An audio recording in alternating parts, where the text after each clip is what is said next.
Ayo Allah gidana kai. A cikin gidaje na da kadar kai. Da nake so. Amma dole ta sa zan sai da gidan nan saboda amma ho gaskiya kai da gidan gwara mulkin. Kaga gwamnan Katsina ya sa ni ya bani shawara ce in ban sai da gidan nan ba zan zama shugaban kasa. Oh no. Ga nawa ne na sai da shi? Miliyan 2,870.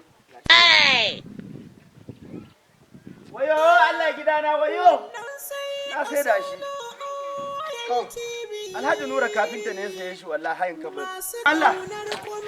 Barka dai. Farfesa Bawale. Lahiya lau. Farfesa Bawale. Barka da lau. Yau kai ne a garin? Ni ne wallahi. Isan da zuwa. Labari na ji da dumudumin shi ina cikin gari.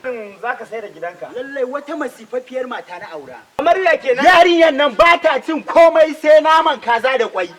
Shi kuma da na rabu da ita fa gwara na rabu da gidan nan. Hawa'u mai gadon zinari. Ai wato ko a kofar gida ne. Lallai na zauna tare da Hawa'u. Alhamdulillah. Yanzu gidanka nawa kai mai kuɗi? Nama gida miliyan 3. Kuɗi naira miliyan 3 naira mai dukan naira. Miliyan 3. Miliyan 3 ne man. Alhaji Nura wannan gida miliyan 3 yayi yawa. Na sayi gida miliyan 1 da rabi. Kai Alhaji ka shirya sayan gidan nan kuwa? Ras. Na shirya. To lallai albarka. Yanzu ka sai da gida miliyan 2. Lallai ban sayar ba farfesa. Miliyan 3 nan ma dan ma fa kai ne.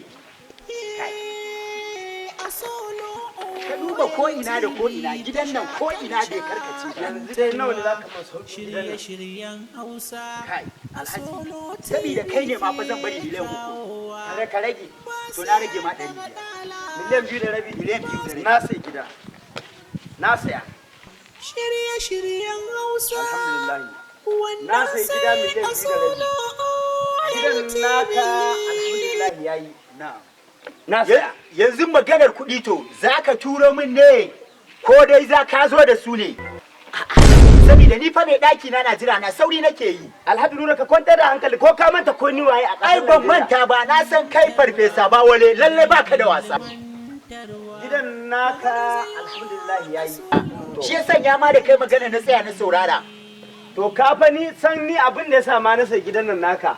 Maganar kiwon kaji mata ta za ta yi. Kudin nan naka in Allah ya na riga na zama shugaban kasar Najeriya dan wani malami ne shahararren malami na je mana istihara ya ce zan zama shugaban kasar Najeriya. Abinda nake so da kai Alhaji Nura. Ka shiga gidan nan ka tattara ina ka gaba ɗaya kayan ku kai da uwar gida. Ku kwashe ku ajiye su gefe guda. Ina zama shugaban kasar Najeriya. Kudin ka a hannu.